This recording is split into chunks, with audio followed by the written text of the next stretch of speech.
Salut à toutes et à tous, la famille, c'est Mousco, j'espère que vous allez tous bien. Aujourd'hui, on est là pour théoriser sur Legend Pokémon Zelda. Et on va parler du plus croustillant, c'est-à-dire les méga évolutions. Mais d'abord, on balance l'intro et let's go.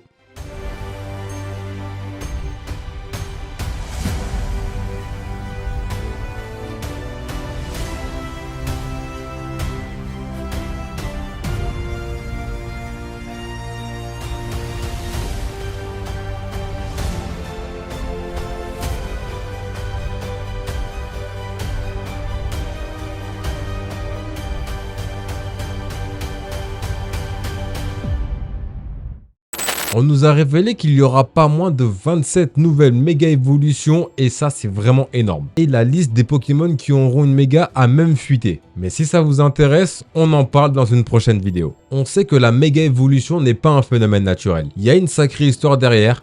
Elle est à la fois incroyable et triste à la fois. La méga évolution est liée à l'arme suprême d'AZ, une technologie utilisée il y a plus de 3000 ans qui a mis fin à la Grande Guerre. Cette arme ôtait aux Pokémon leur énergie vitale. Donc c'est grâce à cette arme que les méga évolutions ont vu le jour. Mais du coup, comment est-ce que ces nouvelles méga évolutions vont voir le jour? C'est pas le vieux AZ qui a réutilisé l'arme suprême, sinon ça se serait vu dans les trailers. Et dans Pokémon X et Y, lorsque Lysandre utilise l'énergie restante dans le canon, la salve retombe sur l'arme elle-même. Donc ma première théorie serait que la société Khazar qui est à l'origine du réaménagement urbain d'Illumis soit à l'origine de ces nouvelles méga évolutions. On va pas se mentir, on le pense quasiment tous, et puis en plus c'est pas la première fois que dans Pokémon les antagonistes ont des entreprises qui cachent leurs mauvaises intentions. Je pense directement à cette société parce qu'en fait leur logo me fait penser à un astre et moi je pense directement au cadran solaire de Flucell. Et ouais, je vais vraiment pas vous lâcher avec ce cadran. Et ce cadran est un débris de l'arme suprême. Nous savons qu'il donne un pouvoir au bracelet de méga évolution, rendant visible à l'écran avec des paillettes les méga gemmes qui sont sur le sol. Donc il se peut que la société Khazar ait des échantillons de ce cadran solaire pour exploiter une toute nouvelle source de méga énergie pour révéler le potentiel méga évolutif de certains Pokémon et par la même occasion créer de nouvelles méga gemmes différentes de celles qu'on connaît déjà. Pour l'instant nous connaissons seulement Bridget et Muscat de la société Khazar. Purée, il a vraiment une bobarde de ouf lui.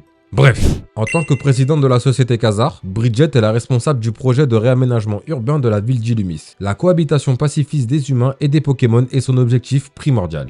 Et quant à Muscat, il est le fidèle secrétaire de la présidente Bridget. C'est un homme au physique impressionnant qui a la réputation de faire les choses rapidement. Il est aussi connu pour être travailleur et toujours occupé. Donc vous voyez où est-ce que je veux en venir? Cette société pourrait avoir envie d'aller plus loin. Déjà, ils veulent réaménager Illumis pour certainement la rendre beaucoup plus attractive ou entre autres la faire entrer dans une ère plus futuriste. C'est clairement le cas parce que dans le premier trailer, on voit ce que la société Khazar envisage de faire à Illumis. Mais il pourrait également pousser le concept hyper loin en ayant envie de créer de nouvelles méga évolutions et ainsi montrer au monde les prouesses qu'ils sont capables d'accomplir. Et ainsi mettre plus de lumière sur leur entreprise et Illumis.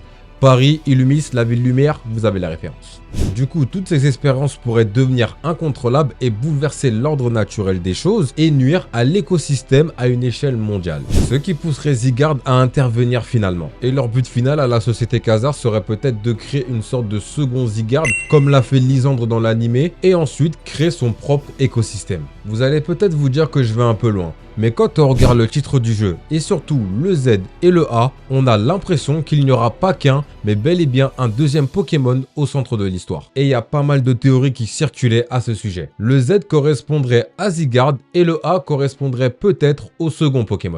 Ou peut-être une forme beaucoup plus puissante que la forme 100% de Zygarde. Mais bon, on va pas s'éterniser là-dessus, je vous réserve ça dans une prochaine vidéo. En vrai, tout ça ferait grave écho au monde actuel. Aujourd'hui, pas mal de scientifiques cherchent à ressusciter d'anciennes espèces qui ont disparu il y a des millions d'années pour qu'ils coexistent avec nous. Et dans Pokémon, c'est exactement ce que certains scientifiques font dans toutes les régions avec les Pokémon fossiles. Et aujourd'hui, il y en a, ils vont hyper loin en essayant de faire s'accoupler différentes espèces d'animaux pour créer de nouvelles races. Donc pour Pokémon, c'est grave faisable et surtout pour les méga évolutions.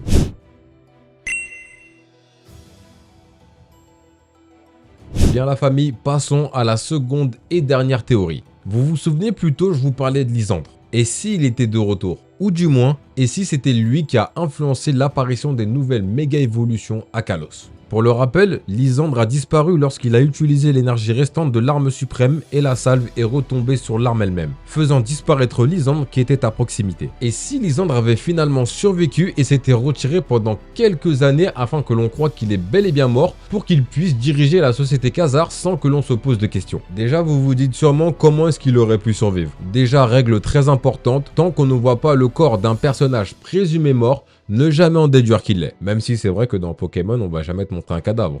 Ce serait nouveau ça.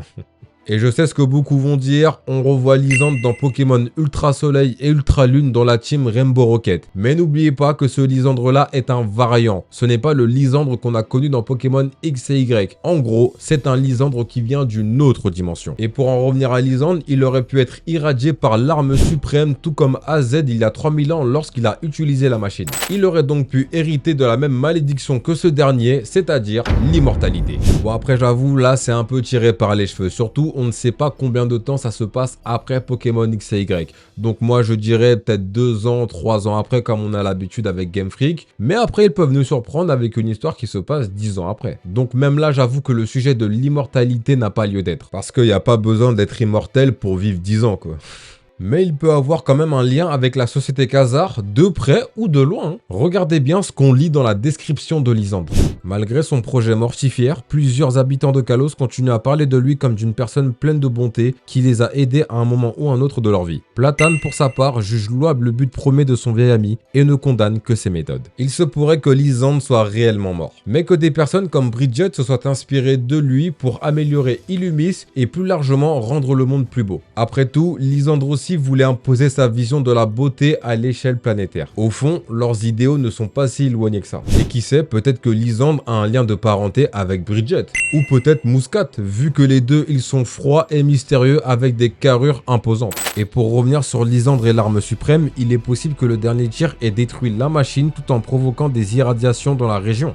Des effets qui n'étaient peut-être pas détectables à la fin de Pokémon X et Y. Ces irradiations auraient pu progressivement s'intensifier avec le temps, attirant l'attention de nombreux scientifiques. Ceux-ci auraient alors pu exploiter une nouvelle source de méga énergie inconnue pour créer de nouvelles méga gemmes. Une théorie toute simple, mais loin d'être impossible. C'est la fin de cette vidéo théorie la famille, j'espère qu'elle vous aura plu. Si c'est le cas, n'hésitez surtout pas à lâcher un like, un commentaire et si ce n'est pas déjà fait, à vous abonner et activer la cloche pour ne pas manquer les prochaines vidéos. Et en commentaire, donnez-moi vos théories sur l'apparition des nouvelles méga évolutions. En tout cas, moi je vous dis à la prochaine vidéo la famille, c'était Mousco, prenez soin de vous et à plus tard.